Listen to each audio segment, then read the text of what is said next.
want to appreciate the county government assembly for appreciating me and joining them today for today's function. My belief is that this has been our first budget in the economy of Kenya, in the counties, and we have been having a very good working relations between the executive and the assembly. We feel that the budget we have read today is going to be value for common mananchi. We want to put the value for the money we spend. I know that we have had a challenge which has been highlighted by assembly in terms of own source revenue. We had budgeted 700 million this year.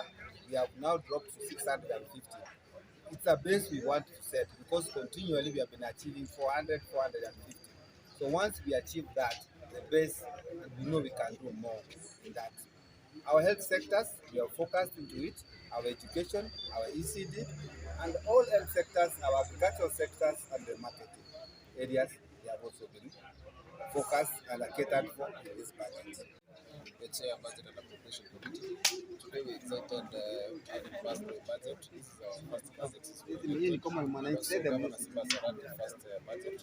And in this budget we have a total revenue of 13.8, which is the highest ever since the creation of the Kisii.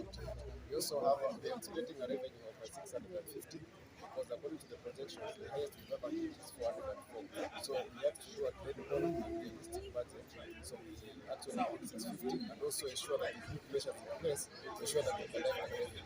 In this budget, it was word-based, so every member of the county assembly was given an opportunity to allocate resources to that.